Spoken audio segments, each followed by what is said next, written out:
नमस्कार दोस्तों, कलयुग के चमत्कार संतों की वाणी में आप सबका स्वागत है। आप सबको मेरी प्यार भरी नमस्कार।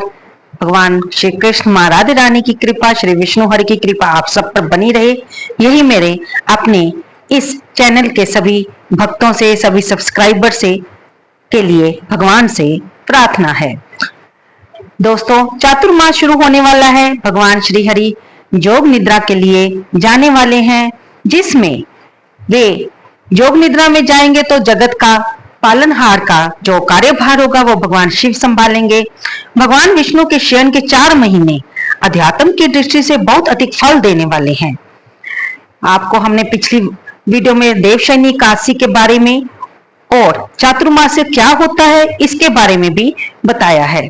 अगर आपने मेरी वो वीडियो नहीं देखी तो अगर आपने मेरी पिछली वीडियो नहीं देखी तो मैं इस डिस्क्रिप्शन बॉक्स में उसका लिंक दे दूंगी, ताकि आप उसमें देवशयनी एकादशी की कथा सुन सके, जो कि व्रत दिन बुधवार को 17 जुलाई को रखा जाएगा और 18 जुलाई को उसका पारण किया जाएगा। दोस्तों, यहीं से हमारा, क्योंकि 16 तारीख यानी कि 16 जुलाई दिन मंगलवार को संक्रांति है और सावन का मास शुरू होने जा रहा है।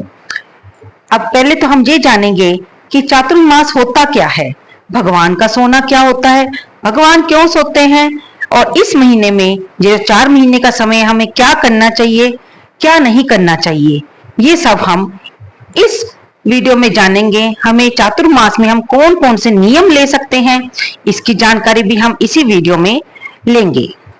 चातुर्मास का समय अगर हम भक्ति में बताएं तो ये बहुत ज्यादा पुण्यदायी फल देने वाला होता है। इस समय में हमें धार्मिक कार्य ज्यादा से ज्यादा करने चाहिए, लेकिन इस समय में शुभ मांगलिक कार्य जैसे कि शादी का, गृह प्रवेश नहीं करना चाहिए। चातुर्मास में 4 महीने आते हैं, श्रावण, भादो, आश्विन और कार्तिक। और आप देखेंगे कि इन महीनों में बहुत से तीज त्योहार, व्रत, उत्सव भी आते हैं। इन सब में हमें अपने जो जीभ है उसको कंट्रोल करना चाहिए, ना कि केवल स्वाद के लिए कि हम खाने का नियम लें, बल्कि हमें अपने संयम और साधना भी करते हुए चातुर्मास के नियम लेने चाहिए, जिससे हमारे जीवन पर इस व्रत का बहुत ही प्रभाव पड़ता है। अगर हम ये व्रत रखते हैं तो हम खुद ही जान जाएंगे कि इसका हमारे शरीर पे, हमारी भक्ति पे क्या असर पड़ा है, और हमारे अंदर अपने आप ही संयम की भावना आएगी और सुख शांति का अनुभव होगा। चातुर्मास के व्रत का महत्व देव ऋषि नारद जी ने बताया है कि इसी चातुर्मास व्रत के प्रभाव से ही मैं दासी पुत्र जो था, उससे मैं देव ऋषि नारद के रूप में अगले जन्म में आया। वे बताते हैं कि वे अपने पूर्व जन्म में अपनी माँ के साथ रहते थे और चातुर्मास में जब साधु संत एक जगह निवास करते थे, क्योंकि उनके पिता नहीं थे, उनकी माँ विधवा थी, तो वह इन संतों की सेवा करती थी और उसी में ही अपनी माँ के साथ बाल्यकाल में नारद जी भी इन साधु संतों की सेवा करते थे, जिससे उन्हें ब्रह्म तत्व प्राप्त हुआ और वे देवताओं के ऋषि, देव ऋषि बन गए। लेकिन ये अगले जन्म में हुआ, क्योंकि पिछले जन्म में उन्होंने जब ये देखा कि ये साधु संत तो जा रहे हैं चातुर्मास का समय व्यतीत करने के बाद और वे मुझे छोड़े जा रहे हैं, तब साधुओं ने कहा कि तुम्हें अभी अपनी माँ का ध्यान रखना है, क्योंकि ये विधवा है, क्योंकि तुम्हारे पिता नहीं है, इसलिए माँ के पास तुम ही उसकी संपत्ति हो, इसलिए तुम हमारे साथ नहीं चल सकते, लेकिन तुमने हमारी सेवा की है, इसलिए तुम्हें भगवत दर्शन अवश्य प्राप्त होंगे। साधु संत ये कहकर चले गए और इधर नारद जी अपनी माँ के साथ उनकी सेवा करते हुए रहने लगे। एक दिन उनको पूर्व जन्म के किसी कारण से उनकी माता को सर्प ने काट लिया, जिससे उनकी मृत्यु हो गई। नारद जी को पहले तो दुख हुआ, लेकिन उन्होंने फिर सोचा कि भगवान ने अच्छा ही किया, अब मैं अपना बाकी समय भगवान की भक्ति में बिताऊंगा। तो वे भगवान की भक्ति करने लगे और तब भगवान ने उन्हें सिर्फ दर्शन देकर यह कहा कि अभी मैं तुम्हें और फल नहीं दे सकता, लेकिन अगले समय में तुम देव ऋषि बनोगे और मेरे दर्शनों को पूरी तरह से प्राप्त करोगे। इस तरह भगवान ने उन्हें सिर्फ इस जन्म में सपने में ही दर्शन दिए थे और उसके बाद उन्हें भगवत की प्राप्ति के लिए उन्हें नाम जप का मार्ग बताया था।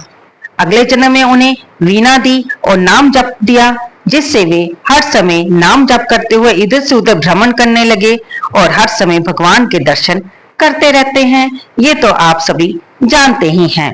अब हम आते हैं अपने पहले विषय पर कि हम हर बार देखते हैं, हर साल देखते हैं कि चातुर्मास में सिर्फ भगवान विष्णु ही शयन के लिए जाते हैं। इनके अलावा किसी और को शयन नहीं करवाया जाता।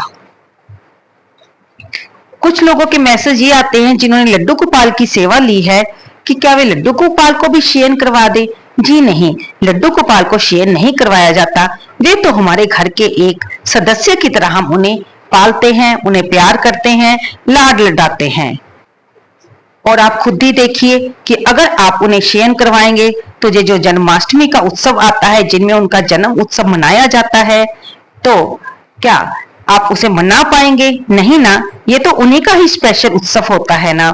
शुक्ल पक्ष की देवशयनी एकादशी को भगवान विष्णु के स्वरूप को शयन करवाया जाता है और कार्तिक मास की शुक्ल पक्ष की देव उठाइनी एकादशी पर भगवान विष्णु को इस निद्रा से जगाया जाता है और कहा जाता है देव उठ गए, क्योंकि भगवान विष्णु सर्वोपरि है।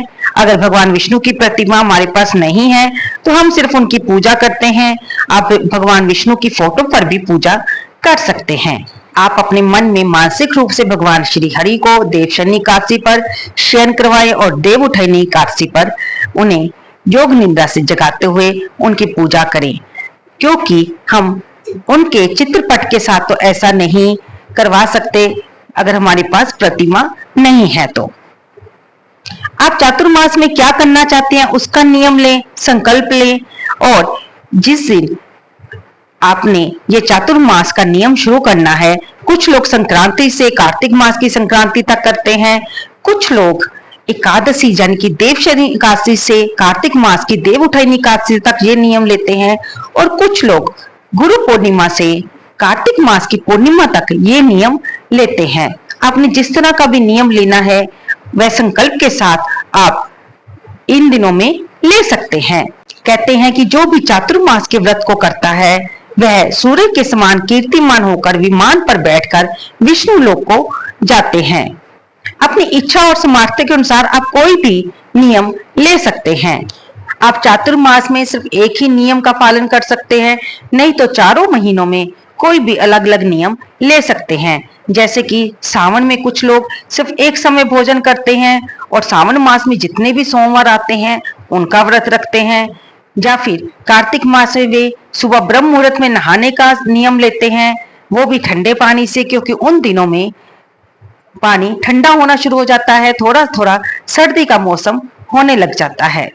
कार्तिक मास में भी एक समय भोजन करने का कुछ लोग नियम धारण करते हैं, कुछ लोग तामसिक चीजों को छोड़ने का नियम धारण करते हैं, कुछ लोग ज्यादा से ज्यादा नाम जप करने का नियम लेते हैं, या कुछ लोग रोज श्रीमद् भागवत कथा या फिर श्री रामचरितमानस को पढ़ने का नियम लेते हैं। आपने कोई भी नियम लिया है उसे श्रद्धा पूर्वक निभाएं, उस नियम का आपको अनंत गुना फल मिलेगा, ऐसा शास्त्रों का विधान है।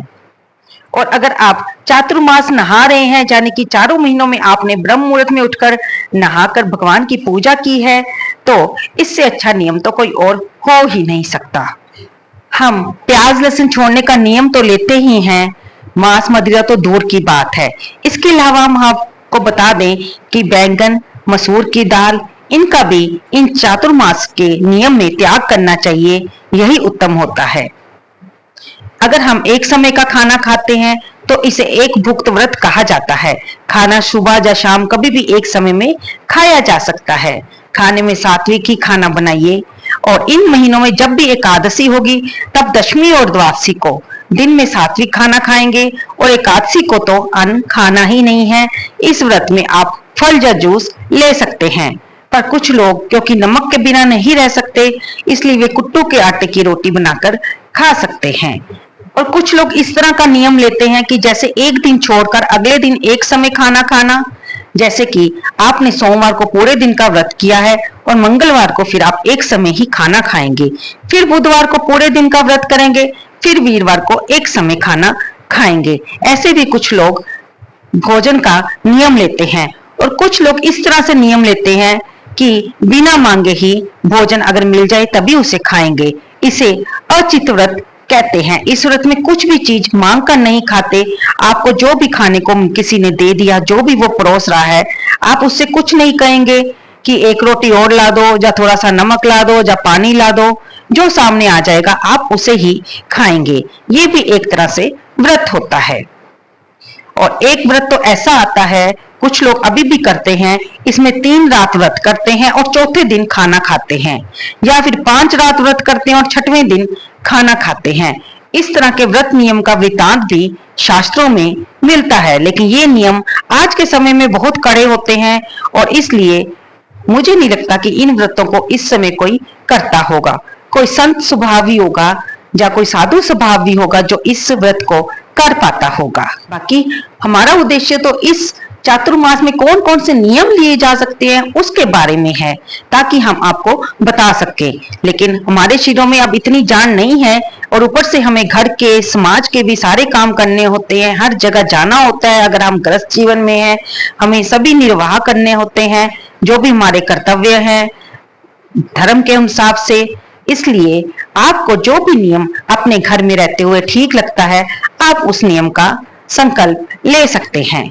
जिस प्रकार हम सावन के महीने में सोमवार के व्रत का संकल्प लेते हैं, उसी प्रकार हम चातुर्मास में वीरवार, जितने भी वीरवार आए, यानी कि आप समझ लीजिए कि 4 महीने में 16 या 17 वीरवार आ जाएंगे, कुछ लोग उसका भी, वीरवार का व्रत रखने का भी नियम ले लेते हैं। वीरवार का दिन भगवान विष्णु का दिन होता है और उस दिन पूजा करना बहुत ही फलदायी होता है। हम आपको यही कहेंगे कि शास्त्रों में ये कहा गया कि आप भोजन कम करें या ज्यादा करें, वो तो आपके यथाशक्ति शरीर पर, स्वस्थता पर निर्भर करता है।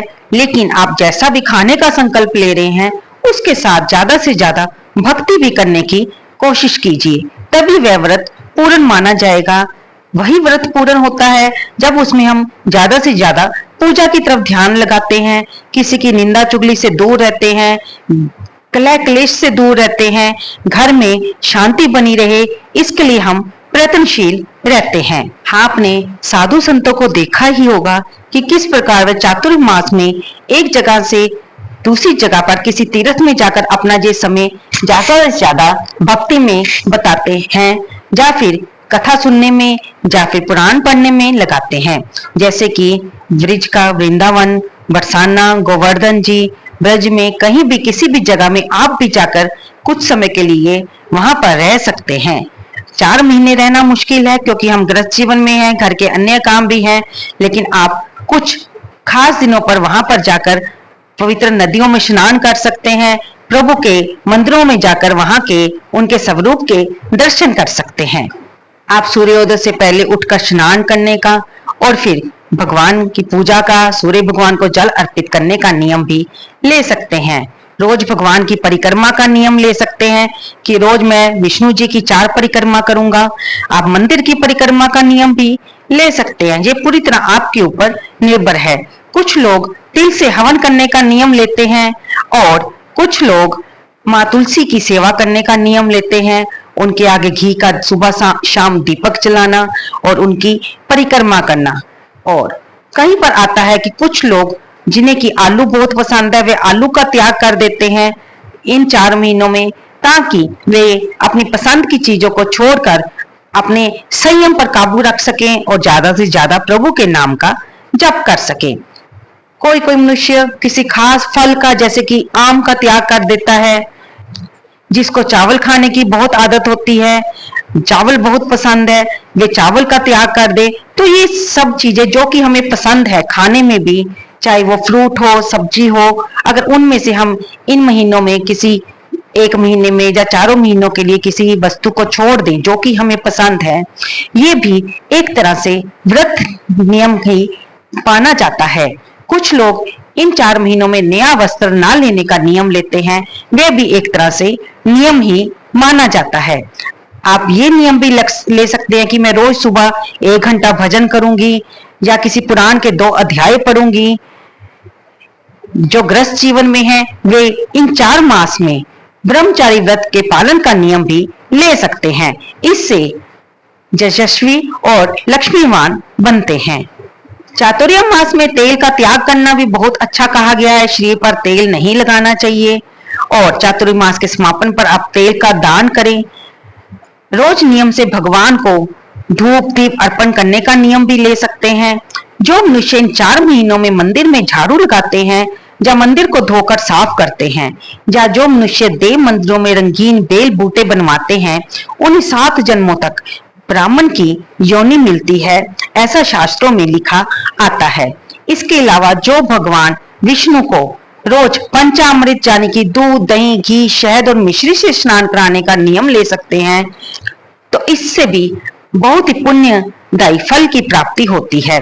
आप इस चातुर्य मास में रोज कुछ ना कुछ चीज दान देने का नियम भी ले सकते हो, जिसमें खाने का सामान आ सकता है, कपड़े दान कर सकते हैं और किसी को किसी दिन पैसे भी आप दान कर सकते हैं।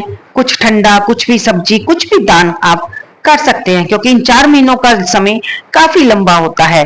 जो चीज आप एक बार दान करते हैं वह दोबारा भी दान कर सकते हैं। कुछ लोग रोज दूध के दान का नियम लेते हैं। ये दान आप ब्राह्मण या जरूरतमंद किसी को भी कर सकते हैं। ये पूरी तरह से आपकी इच्छा पर निर्भर करता है। आप अपनी यथाशक्ति किसी को 250 ग्राम किसी वस्तु का दान कर सकते हैं, 1 किलो का दान कर सकते हैं, 10 किलो का दान कर सकते हैं। और सबसे शुद्ध नियम अगर मैं आपको बताऊं तो आप भगवान को रोज एक तुलसी दल अर्पण करने का नियम भी ले सकते हैं। जिस प्रकार हमने तुलसी पूजा का नियम लिया है, आप भगवान को भी एक तुलसी दल अर्पण करने का नियम ले सकते हैं। आप दीप अर्पित करने का नियम भी ले सकते हैं कि आप रोज मंदिर में इन दिनों दीप दान करने अवश्य जाएंगे। अगर आप महिला है और आप पीरियड में है तो आप जितने दिन आपके पीरियड रहते हैं उतने दिन मंदिर ना जाएं और बाकी दिन में स्वस्थ होकर स्वच्छ कपड़े पहनकर मंदिर में जाकर आप दीपदान कर सकते हैं। इससे भी आपको बहुत ही पुण्य की प्राप्ति होगी। हाँ, आपको हम इसमें बता दें कि तुलसी पूजा में हम रविवार को पूजा नहीं करते। जो लोग देवशयनी एकादशी से कार्तिक मास की एकादशी तक रोज पीपल के पेड़ की और भगवान विष्णु की पूजा करते हैं, उनको विष्णु लोक की प्राप्ति होती है। लेकिन याद रखिए, रविवार को पीपल के पेड़ की पूजा नहीं होती। इसलिए अगर आप तुलसी माता की और पीपल की रविवार को पूजा नहीं करते तो ये नियम का खंडन नहीं माना जाता। ये शास्त्रों के विधान के अनुसार ही हम इन नियमों को अपनाते हैं। आप रोज 1 माला गायत्री मंत्र जाप का नियम ले सकते हैं। नियम से पुराण या शास्त्र या भागवत पढ़ने का नियम ले सकते हैं। इससे गंगा स्नान का फल मिलता है। अपने घर में बड़ों के पैर छूने का नियम आप ले सकते हैं। इससे जीवन में संतोष आता है। जब हम अपने घर के बड़ों के पैरों में झुकते हैं तो जब उनका आशीर्वाद रूपी हाथ हमारे सिर पर जाता है तो उनकी प्रसन्नता से हमारे कितने ही कष्ट टल जाते हैं। आप इन दिनों पेड़ लगाने का नियम भी ले सकते हैं। देवालयों में आप तुलसी के पेड़, पीपल के पेड़, बेलपत्री के पेड़, आंवले के पेड़ दान कर सकते हैं। कुछ लोग चातुर्य मास में जमीन पर सोने का नियम भी ले लेते हैं और कुछ लोग चातुर्य मास में चप्पल ना पहनने का नियम लेते हैं। कुछ लोग बाल ना कटवाने का नियम लेते हैं। ये पूरी तरह से साधक के ऊपर है, लेकिन आपको हम बार बार यही कहते हैं कि आपने जो भी नियम लिया है पहले ही तैयार हो जाएं उस नियम को सोच समझ कर रखने के लिए, ताकि आप उस नियम को पूरी श्रद्धा से, पूरे विश्वास से निभा सके। ऐसी मान्यता है कि जो लोग चातुर्मास के दौरान गुड़ का त्याग करते हैं उनकी वाणी में मधुरता बढ़ जाती है। तो गुड़ का त्याग करें। जब कार्तिक पूर्णिमा आएगी उसमें गुड़ का दान करके फिर वापस आप खाना शुरू कर दें। इसी प्रकार तेल का त्याग करने वाले व्यक्ति को शत्रुओं से मुक्ति मिलती है, क्योंकि जो तेल के त्याग का मतलब है कि ना हम शरीर पर लगाएंगे, ना सर पर लगाएंगे, ना खाने में होगा। इसके अलावा घी का त्याग करने वाले व्यक्ति की सुंदरता में वृद्धि होती है। कुछ लोग हरी सब्जियां नहीं खाते और कुछ लोग जो वस्त्र का त्याग करते हैं वे बाद में वस्त्र का दान ब्राह्मण को देकर अपने इस व्रत को खोलते हैं। इससे यश वैभव की प्राप्ति होती है और अंत में शिवलोक की प्राप्ति होती है। आप चातुर्मास की अवधि में पड़ने वाले चारों अलग अलग महीनों में अलग अलग चीजों का सेवन करते हुए अलग अलग नियम भी अपना सकते हैं। जैसे कि श्रावण मास में हरी सब्जियों का त्याग कर देना चाहिए, भाद्रव मास में दही का, आश्विन मास में दूध का त्याग करना उत्तम बताया गया है और कार्तिक मास में दालों का सेवन नहीं करना चाहिए। जो मनुष्य इस व्रत में गेहूं को नहीं खाते और व्रत के अंत में गेहूं का दान करते हैं, उन्हें अश्वमेध यज्ञ करने जितना फल मिलता है। पूरे चातुर्मास के समय में जो सिर्फ गेहूं और उससे बनी हुई चीजों को छोड़ देंगे, बाकी सब कुछ खा सकते हैं, चावल खा सकते हैं, बेसन खा सकते हैं, बाजरा खा सकते हैं। ये नियम पूरी तरह से आप अपनी श्रद्धा के अनुसार ले सकते हैं। ये भी पूरी तरह से आप पर ही निर्भर करता है कि आपने एक व्रत का नियम लेना है या एक से ज्यादा, जिसे आप श्रद्धा से निभा पाए, क्योंकि इन महीनों में तीज, त्योहार, व्रत, उत्सव आते ही रहते हैं। इसलिए इन नियमों का पालन करने का मतलब है कि आपको पूरी तरह से संयम के साथ चलना पड़ेगा। आप चाहें तो अगर यथाशक्ति आप समर्थ्यवान हैं तो किसी ब्राह्मण को गौ का दान भी कर सकते हैं। अब आती है सबसे मुख्य बात कि चातुर्मास का व्रत रखने से पहले उसका संकल्प जरूर लेना चाहिए। संकल्प लेते हुए हमें क्या कहना है? हे प्रभु, हे दीन दयाल, हे भक्त वत्सल भगवान, मैं चातुर्मास का व्रत करना चाहती हूँ या चाहता हूँ।